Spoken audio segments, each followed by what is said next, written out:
Alright. Hi everyone! So today is actually not officially my first day as an unemployed girly. Pero this is Saturday kasi today. So on Monday, that's gonna be my first day of being unemployed. And actually, no Friday, when I got home, that was my last day.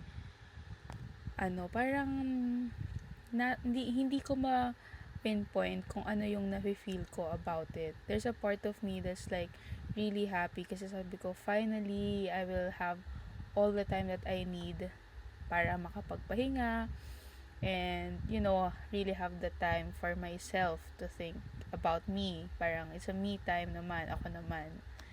Pero, wala pa talaga, hindi ko pa naiisip yung downside of everything. So, tapos nung kinagabihan, nagsasampay kasi ako ng damit. Tapos, napaisip ako, sabi ko, anong gagawin ko? What's next? And, no rush naman. Kasi, Friday, wala palang pasok. Nung Thursday pala yun. My bad. Friday was yesterday and Independence Day yun. Anyway, ayun nga. Back to what I was saying. Iniisip ko, anong gagawin ko? What's next for me? Mag a-apply ba ulit ako or magre-rest ba ako, ganyan. And then ayun, napaisip talaga ako kasi hindi ko alam kung sabi ko nga magpapahinga ako kaya ako nag-resign. I will rest kasi I didn't have the time to rest before. Like literal after OJT straight to work ako. Meron akong work after. So, hindi talaga ako nagkaroon ng time to rest. So, iniisip ko kung ano yung sorry, wait lang. Iniisip ko, anong gagawin ko? Mag-aaral ba ako ulit? Maghahanap ba ako ng work? Dito ba muna ako sa house? Or ayun, anong sunod kong gagawin? And kung makasalita naman ako, akala mo may answer na ako, no? Up until now, syempre, anong petsa pa lang naman, hindi pa ako nag-give up. Pero up until now, I still don't have any idea what I'm gonna do. Sobrang lost ako at the moment. And I want to have the answers now, but I know it's not going to happen kasi I'm not doing anything yet. Literal na I'm in the middle of nowhere pa. Like no directions at all. So I'm doing the simplest thing that I can think of, which is taking a video of myself talking in front of the camera. I guess. Kasi parang wala lang, share ko lang what it's like being unemployed coming from a person. I'm 24 years old pa lang naman. So, parang, there's a part of me na hindi naman nare-rush. Parang, it's 70-30 percentage. The 30% is, I'm not pressured to do anything. But the 70%, the majority is, I am so pressured, like, I don't know what the hell am I going to do now that I don't have work. Kasi, sobrang nasanay ako na pagkagising ko sa umaga, yung routine ko ba, na pagkagising ko sa morning, maliligo ako. Mag-aayos ako, tapos papasok ako sa work. That's it. That's all I'm gonna do. That's all I know how to do. Right now, hindi ko na alam. Pagkagising ko sa morning, what am I gonna do? So, my plans are, okay, so I'm gonna say it in front of the camera. Para kung sino mang makakarinig nito, I will have a commitment to that person. My plan is, pagkagising ko sa morning, magra-run ako. Like, siguro an hour. I will give myself an hour para tumakbo. Like, that's the workout na. Tapos, pupunta ako ng palengke.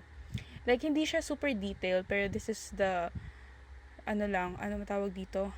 Outline of what I'm going to do. Once. this is the outline of what I'm going to do with my life. I mean, so I will run.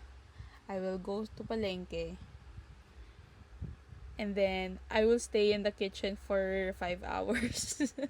Actually, kaya sa kitchen kasi, kapag nagpapalengke ako, um, actually, I don't know saan ako nag-stop. Pero, kapag nagpapalengke ako sa kitchen, stay ako sa kitchen for a long time kasi, wala, sobrang comfy, sobrang saya sa pakiramdam na nandun ako sa kitchen namin. Hindi naman siya maganda na lagi ako ang tagal ko nakatayo. Pero I really wanted to be I really want to be productive kahit na wala akong work. Tapos it's either I will learn Spanish kasi meron akong inavail na something sa ay, ang cute, pwede pala itong gawin. Anyway, meron ako inavail na mga parang learn Spanish guide. So, I will try to use that one also. Wait lang, nadidistract ako. Nakakatawa yung mga videos ko. Nagkamatugtog kasi ako the last time na ginamit ko to. Tapos, kapag gusto ko yung part ng song, inaano ko siya, binivideohan ko yung sarili ko singing that song. And ito PTC namin. Last PTC ko with Ashley. And then this one naman, nagvi-video ako, pinapakita ko yung sleeve tats ko. Anyway, I have a sleeve tattoo, guys. Wait, I'll show you. Ito siya, diba? There's not much here. Pero dito meron. And hanggang sa likod siya meron. So, I don't know how to show it off without wearing sleeveless clothes before. And then I realized, maybe I can wear off-shoulder na lang on one side. Yung uso sa TikTok ngayon.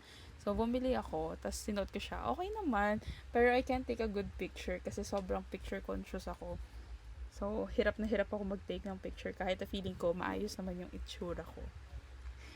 Anyway, bakit ako napunta doon? Na pinag-uusapan natin yung routine ko. So, ayun yung routine ko. Tapos sa hapon, magluluto ako. And then, that's it. I think that's all I'm gonna do. I'll pray. I will read. I got new books. Actually, hindi ko na mabilang. Ay, hindi. Mga nasa 30 na siguro yung books ko dito. Then, yung mga books na binili ko, lately lang, was Not Quite Dead Yet. Tapos, Want to Know a Secret. Yung Not Quite Dead Yet, kay Holly Jackson siya. And then, Want to Know a Secret is Frida McFadden. And then, Kitchen Confidential by Anthony Bourdain. He's here. Ito, try not to take things personally. Sobrang tagal ko nang hinahanap ng book na yun.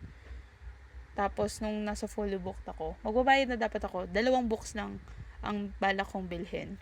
Nung magbabayad na ako, like, pagkalingon ko, oh my God, it's here, wait. Here! He's here! Binabasa ko na siya, pero hindi po masyadong malayo yung nababasa ko. But, yeah. Kakatapos ko lang kasi nung The Intruder by Frida McFadden also. Okay, so, naisip ko lang, patalon-talon yung mga sinasabi ko. Parang wala akong specific topic in mind. Ang ko dapat ngayon is, parang Unemployed Diaries Part 1. Ganon. Pero, so, na-realize ko, ganito pala ako sa friends ko. Walang pinatutunguhan yung conversation namin kasi parang patalon-talon ako, sorry. I cannot focus on one thing at a time. Anyway, that's it. Wala na akong maisip na sasabihin. Or siguro, baka maging overwhelming na to for other people. For other people. Anyway, ayun. Nagpakilay ako kahapon. pina-thread ko lang naman siya, tapos fill in ko lang ng Says Lady. Ayun yung name nung brow product. And yan, wala akong makita. I cannot see myself. And tas itong glasses ko from EO, I tried. This is the first time na nagtry ako ng ibang frame. And I think it looks nice naman. Ang dami nagsasabi. Ang dami. Then, marami naman talaga nagsasabi na bagay nga sa akin yung frame. So, I think it's bagay talaga. Tapos, ayun lang naman. I'm thinking of getting a nostril piercing. Pero, if I finally have the time na like pumunta sa piercer, I will definitely do it. So, yeah. My home screen is different than the last time. And I think it's much brighter right now. Although, hindi ko siya masyadong nagagamit kasi hindi ko siya masyadong nakikita kasi laging nasa Safari yung naka-open sa akin.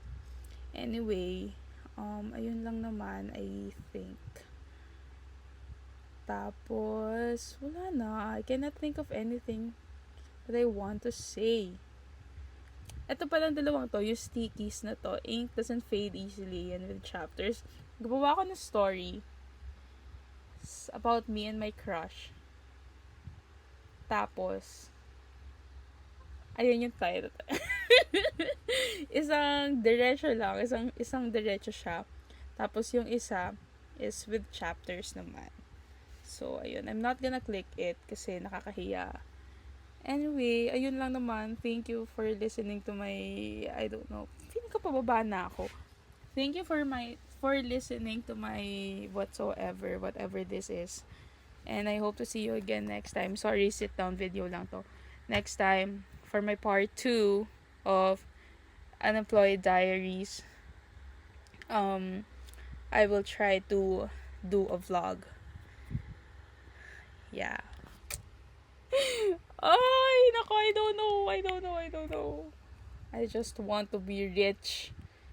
I just want to have peace and love. Yun lang naman. Bye!